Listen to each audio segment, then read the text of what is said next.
ECE 115, it is week 3, and you know what that means. It's our autumn week. So my husband went out trying to get autumn. It's been raining cats and dogs here today. The whole chicken coop is swamped. He wore flip-flops. He stepped in a huge tub of water, and then the pig stepped on his toe, on his piggy toe. He's in pain. But we were able to get Autumn inside so that you guys could see her. Okay, so here's Miss Autumn. Dun, dun, dun. She's getting so much bigger. Try to get her to normal. Here we go. She's getting so much bigger. She still has her beautiful black and white stripes. Just holding her, I would say she's probably about 2 pounds now. Oh, and there's the chicken feet. There they are.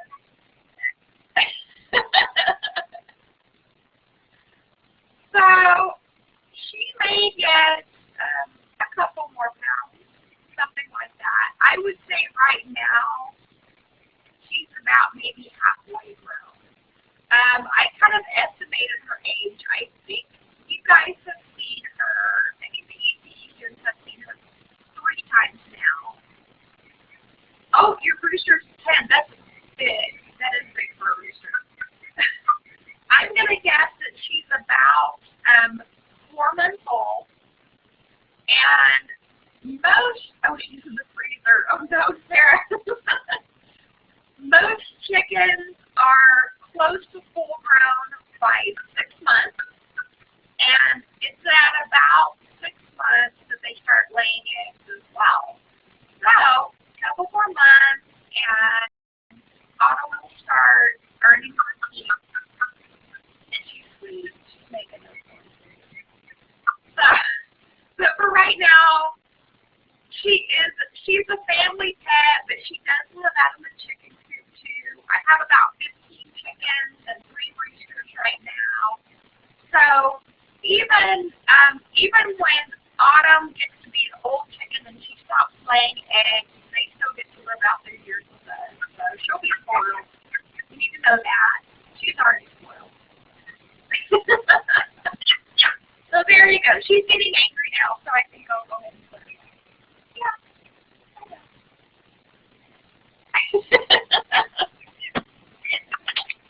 Oh, she flapped her wings around.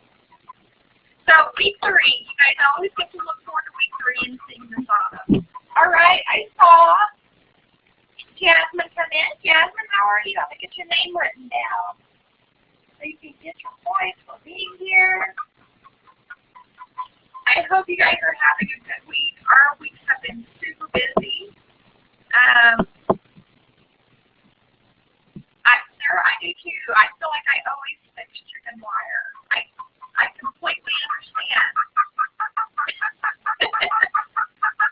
I get mine fixed and then the goats tear it up. Oh, cats. Yeah. Yeah. Our goats are really bad about leaving against it. Are you okay, Autumn? Okay. I think she's settled now. All right. So we are in week 3. We're over the halfway point now in our class. We have this week and next week, and we're finished. So, as usual, our classes are flying by. You've got assignments to do. Don't forget, I keep bringing this up because I know it's kind of a different assignment, and it's not one that you're used to. So be sure and get that active listening assignment started. Remember, you're recording your active listening responses Monday through Friday. I'd like for you to have at least 1 active listening period each day that you can talk about and answer the questions about as well. So be sure to do that. And it's kind of an awareness assignment of how you listen to other people. Also, today I went to Tulsa Educare. Now, Stephanie, you're getting ready to do your externship, and I'm not sure where you live, but oh my goodness, if you are near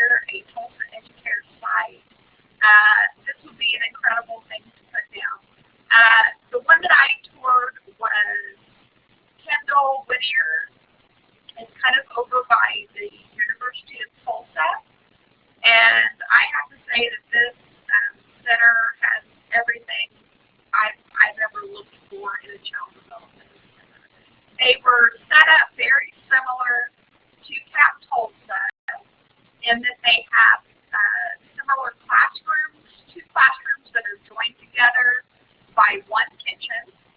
They have two teachers in each classroom as well as a floater that goes back and forth between the two classrooms. Each classroom, Linda mentioned CAP. Oh, Stephanie, yes, please. Disney CAP is amazing too. And it's 1.5 miles away from home. Yes, please do that. Please do that. Their center is amazing as well, and I really like the director there. So that would really be a good choice. Plus, I know that they currently have openings, and Educare does as well. What I've noticed with both centers is, oh, that's okay, Leah. It happens sometimes. What I've noticed with both centers, with Tulsa CAP and Tulsa Educare, is they're really looking for infant and toddler teachers. There seems to be a shortage in this area. Each of the Educare classrooms has an outdoor patio that's covered. So today, even though it was raining, the children were still able to go outside on the patio and burn off some energy and play. They have amazing resources for the parents, and they really teach more along the lines of the curriculum that we've talked about in several of our classes. It's more of a creative curriculum approach. So, fantastic center. And Stephanie, if you have one near you as well, you should check out. I think there's 3 Tulsa Educare facilities currently, and they're talking about building a 4th one. Another thing that they offer is tuition reimbursement. So, oh, you live there too? Yes, please. They also have tuition reimbursement. So, if you were to get on with Tulsa Educare and you want to start working towards your bachelor's degree, that might be something that they would help you with as well. Oh, East Tulsa, gotcha. Yes, definitely good resources in that area. So I think you're going to have a lot of opportunities, basically. And anyone, even if you're not getting ready to do your externship, just the fact that you are a student at CCC gives you access to career services. Of course, Stephanie Lawrence is our career services rep, but you could contact CCC and they will help you work on your resume. They can help you contact centers and sort of get a foot in the door if you're interested in an interview and they have an opening. Yes, there is. Rita, that's the one that I went to, in fact. Exactly. And it was really beautiful, amazing center. Really amazing. What we may do in the future, too, for those of you that are in the Tulsa area, we might do kind of a short field trip. If any of you were interested in going to tour and meet some of the people. So it might be a great way to kind of fill the place out and decide if it's for you. I know we all have different teaching styles. This might be great, the more curriculum, the more creative curriculum, or maybe you are someone that would rather have a more strictly followed curriculum that's more on the traditional side. So it's really up to you. So anyway, week 3, active listening activities. Autumn's trying to eat my attendance sheet. Not every teacher has a chicken on the chair by them during their live lecture night. So, yes, it's great. It's great. All right. So, we want to talk a little bit about communication tonight. I know on several of our discussion boards, we've talked about communication and the importance of building a relationship between parents and teachers, but we've also talked about our families. And the whole idea behind that exercise is to help everyone realize that there really are not as many traditional families, and that there are many unique families out there. So I want you to feel fine when you say, "Oh, my family isn't normal, it isn't traditional." Most of us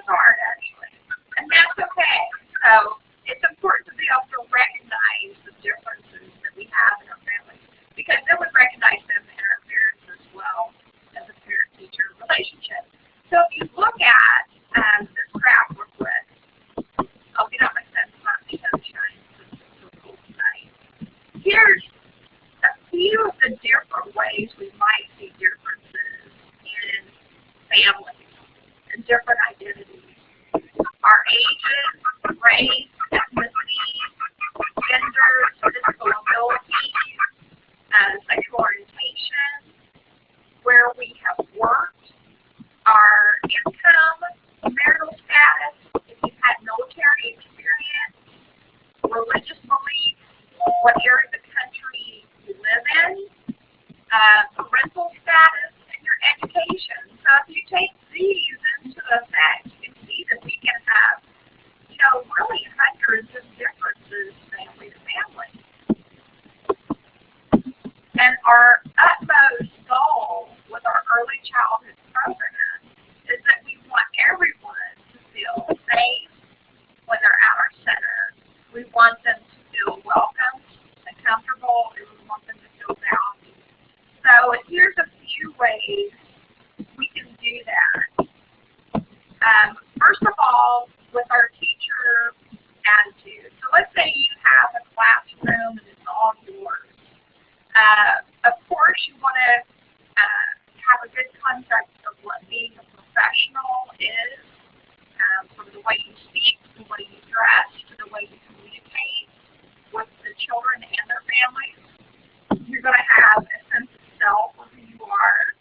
You should have a sense of humility, because as a teacher, we're not always going to do things right. Sometimes we make bad decisions, or even curriculum choices. Sometimes we have to try one out to decide, okay, this wasn't for my kids, this wasn't a good fit. So humility is sometimes being able to admit that maybe you were wrong and that you need to change or try something different. Of course, you need to have compassion for your parents and the children.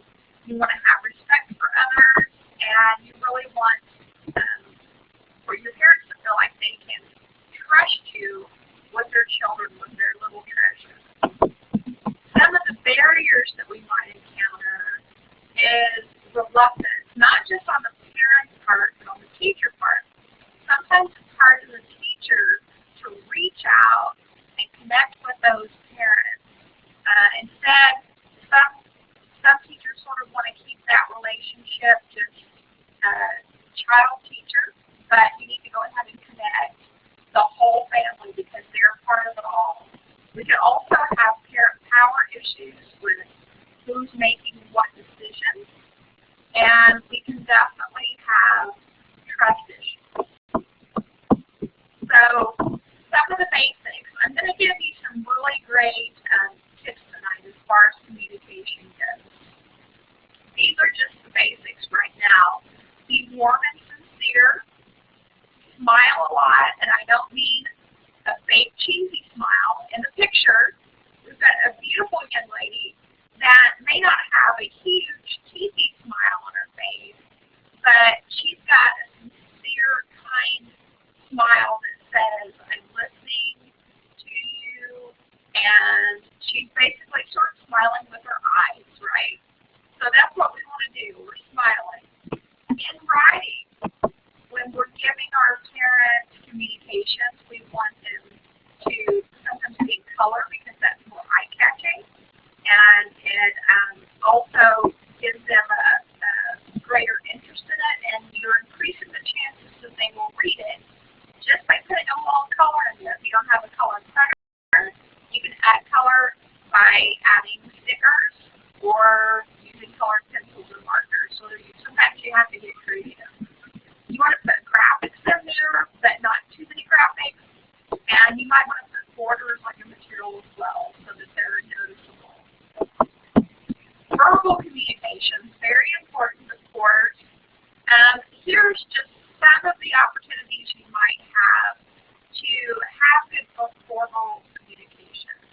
You might have an orientation or an open house where the parents get to come tour the classroom and the children as well. You might make a welcome phone call, and some few people make that effort to actually make a phone call. So this can really make a great special time for the parent to really begin to build a relationship with you, this initial phone call.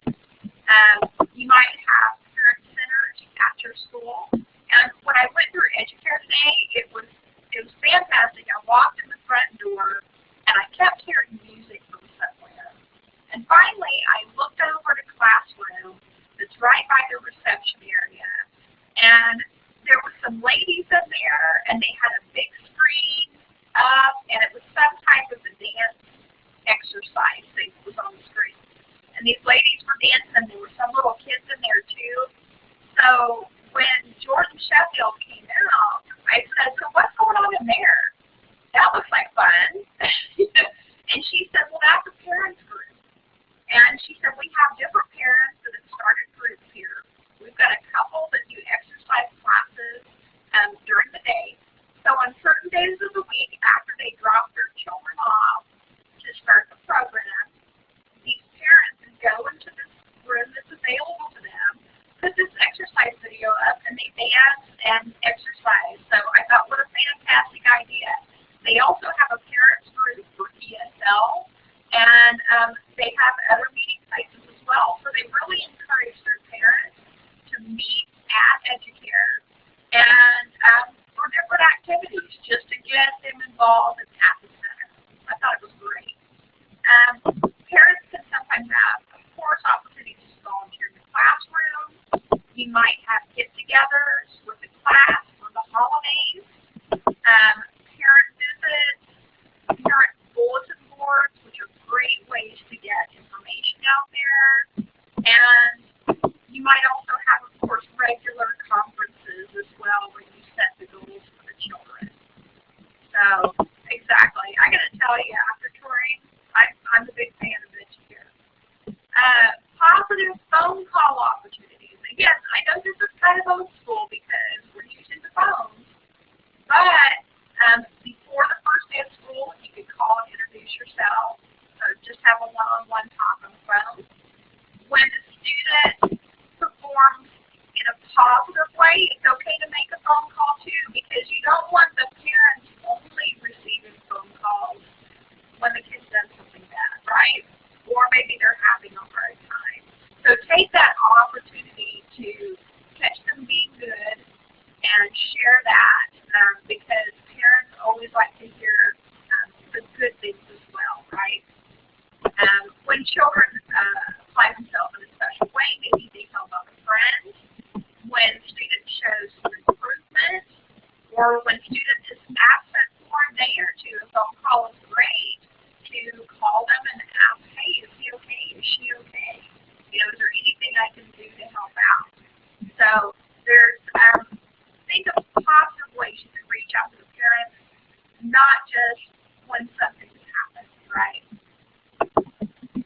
Communications through correspondence. Now, this week you guys have an assignment where you're going to write a short newsletter. And it's sort of up to you as far as the topic goes, but newsletters are a great way to connect with your parents. And actually, a lot of centers and a lot of colleges as well, instead of using newsletters, now use blogs. Again, it's sort of similar information, only in a digital form instead. And you're going to pick something that's of interest. Oh, exactly, Lita. I think an extern there would be great. Either Cap or Educare would be fantastic. And the great thing is both have places all over the city, so you could choose one that's close to you too, which helps out a lot as well.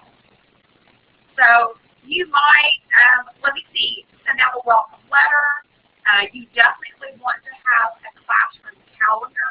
For me as a parent, one of the most important things I can get from my children, even though they're junior high and high school now, is a calendar so that I know what's going on each month. And same thing goes in early childhood.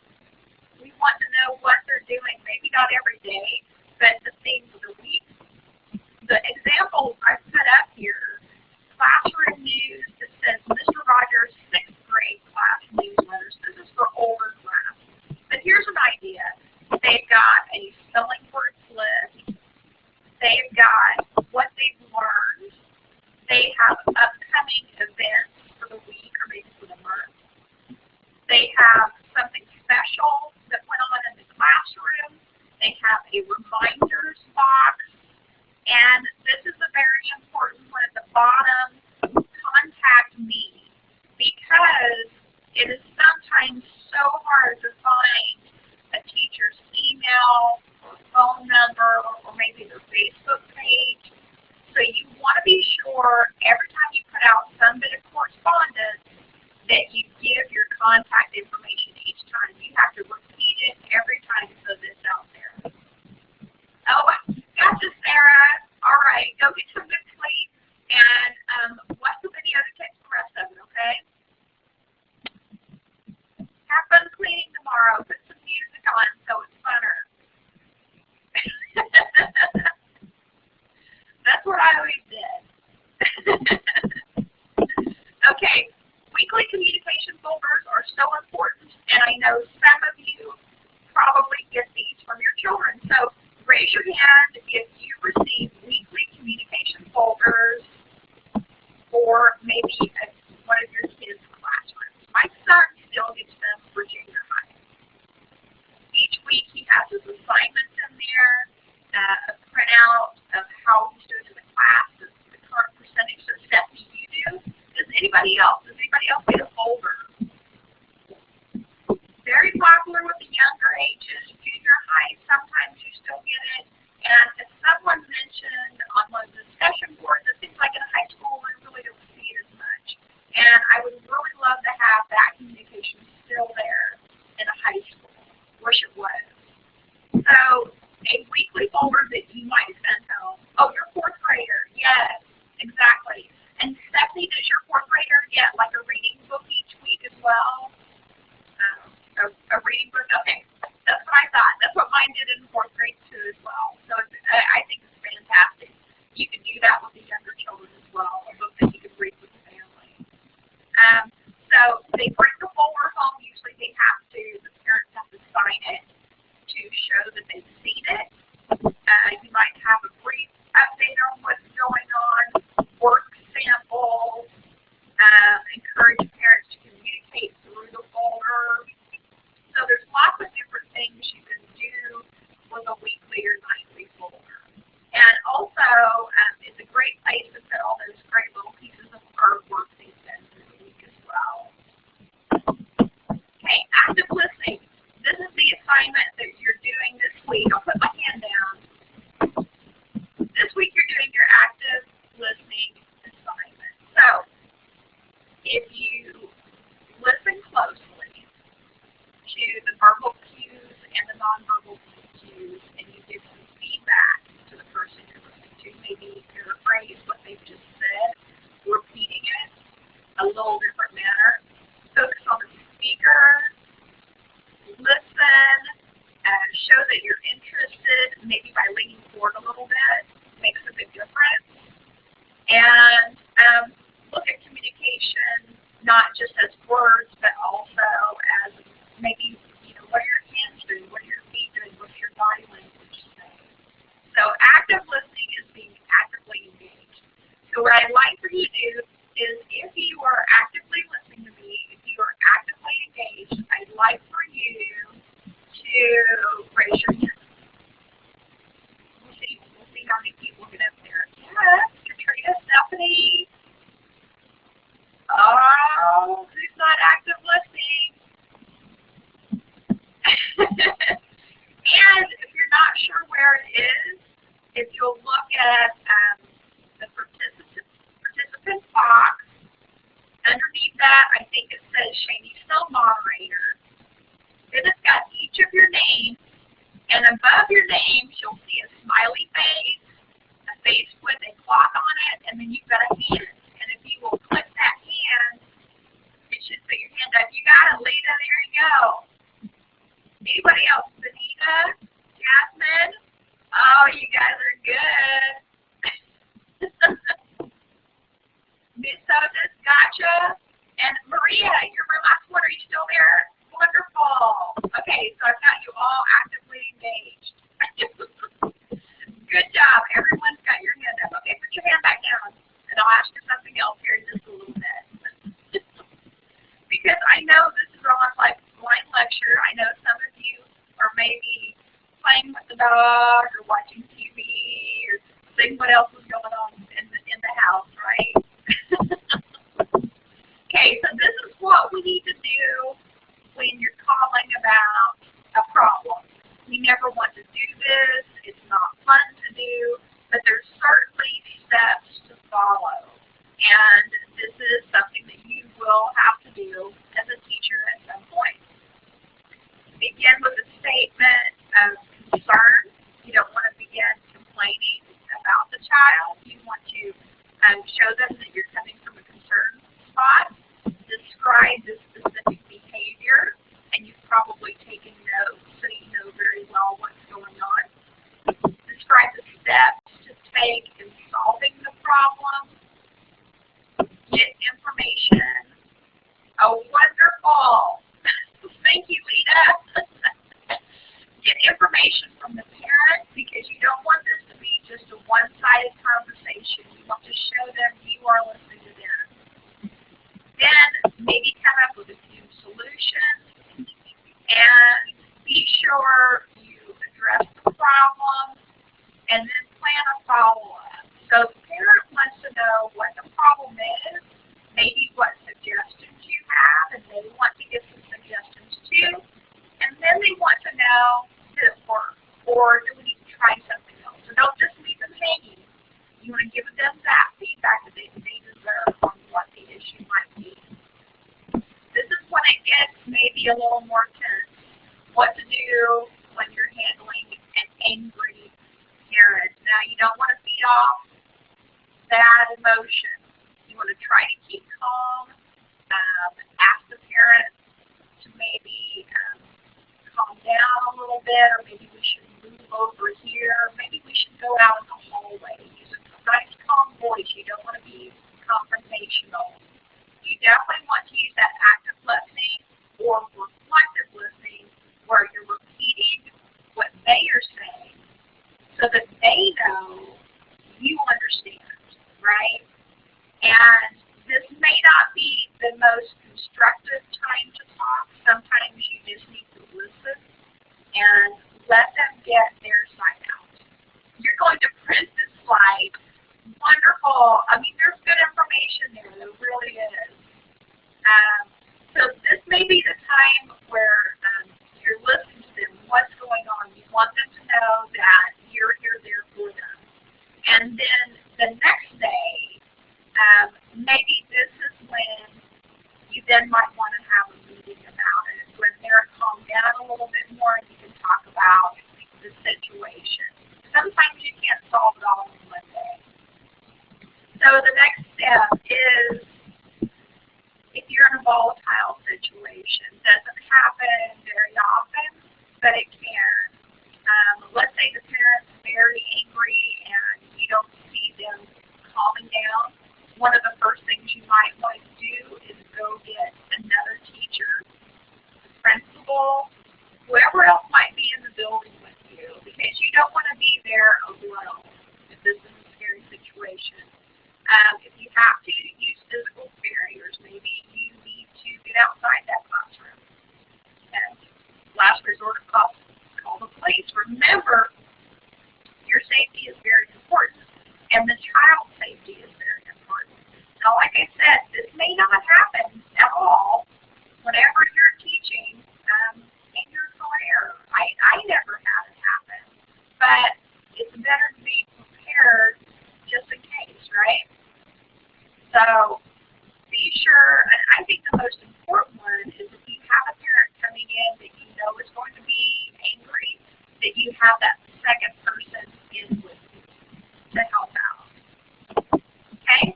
Parent conferences. Who's went to a parent conference recently? Raise your hand.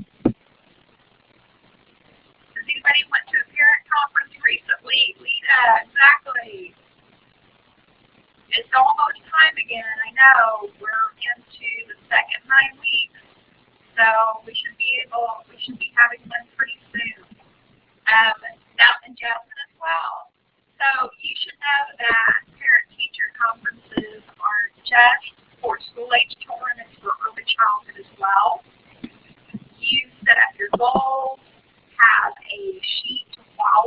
that you're not just randomly jumping topic to topic. Went to one last month, Lita. Gotcha.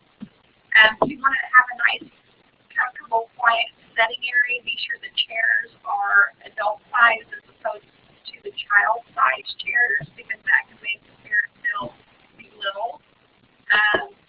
Have examples of the work. Start on a positive note with their child. Even if there is a problem burden that needs to be discussed, start with what they're doing good first. That's the best way to establish or try to establish that trust with your parents. You want to pause, let them share, be honest, summarize what you went over, develop goals, and again, have a follow-up if necessary. Here's another example.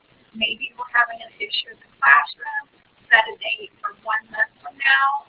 If they can come back in and see how things are going, or make a phone call and see how things are going. During the conference, stop talking. Put person talking at ease. You don't want them to feel like they're being rushed. And you probably had this happen in a dentist or a doctor's office before, because they really try to get people out of there. They try to rotate sometimes. And as a teacher to parent situation, you want them to feel like you're there to listen. So remove distractions, sympathize, be patient, hold your temper even if they are angry, remain professional.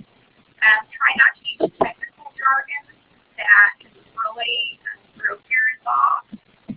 And don't label. Avoid negative evaluation.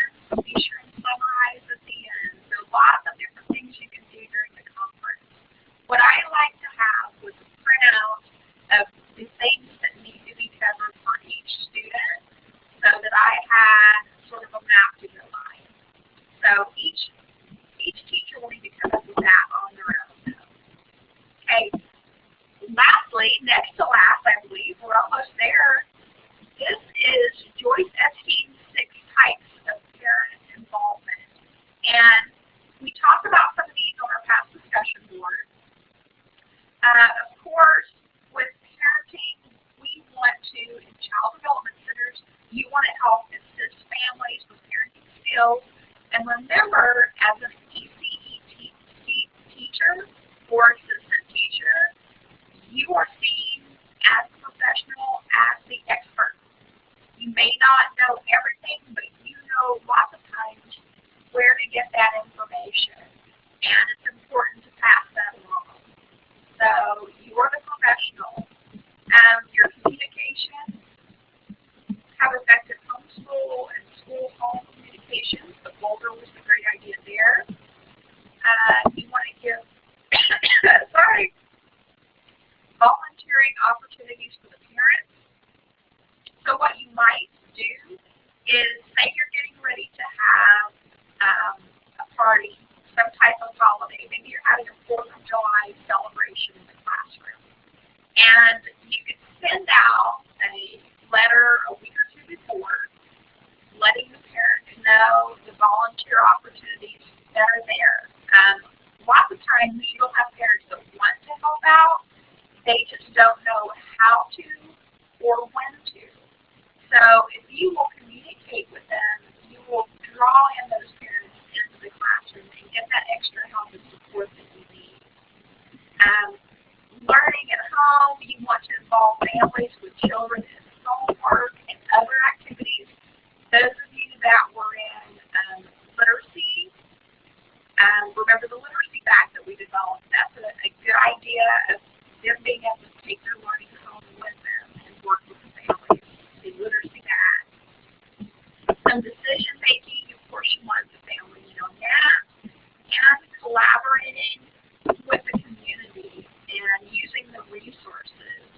So could you guys come up with an example for me?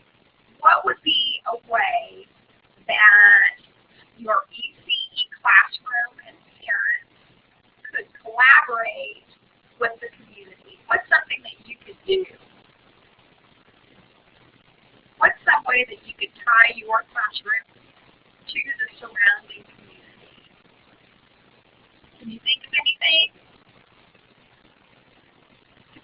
I'll bet you have tons working at the library. Because libraries do a fantastic job. Fundraising, yes. Food drives, maybe for the local food bank. Maybe doing fundraising to help purchase books for the ECE library. Volunteering. Decorate your own label. So what are some volunteer things, do you think? What are some volunteer things that you, classroom kids and parents, can do? I have a few ideas from the center that I toured today because they were right next to the city park.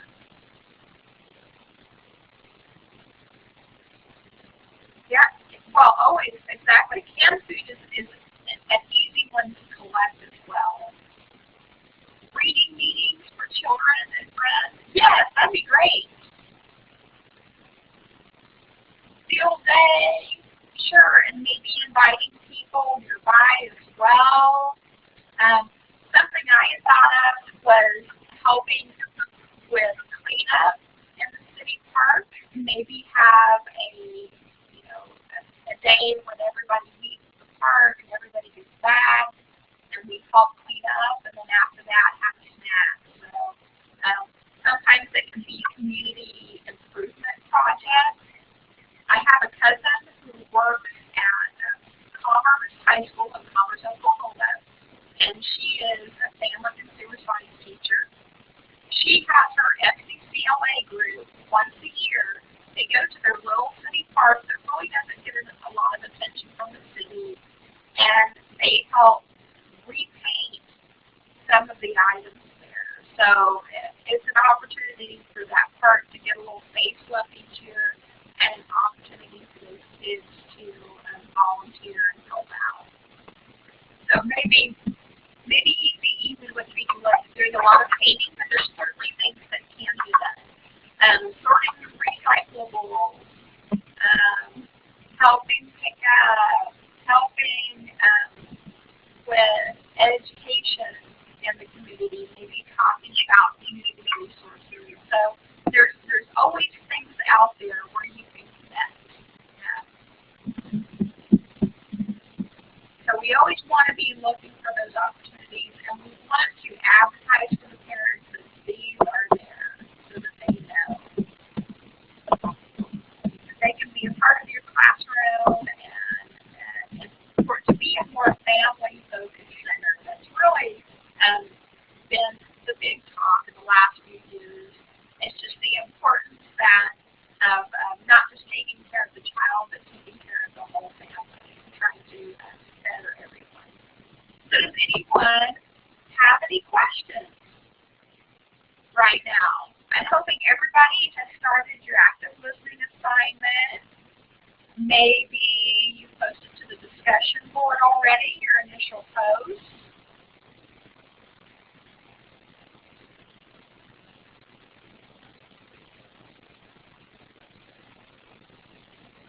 You're doing that tomorrow? Okay, great. And Miss Soto, since you're in the library, I thought you'd mentioned that you're in the middle of moving. You might want to go ahead and do your post as well. Oh, you're so welcome. Thank you for listening to me. And good luck with the move. I know that's always stressful. It is. You guys go on. Have a great night. Oh, and you asked me a question. Okay, great, Maria. I'll check it out. Okay, great. That's funny. Do you guys think of questions in the middle of the lecture?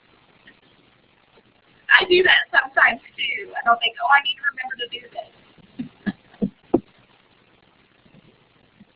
All right, great. You guys have a great week. This is week 3. Week 4 will be our final week. So, oh, it's about the discussion questions. Okay, gotcha. Oh, I got to check it. Hey. You guys. Good night.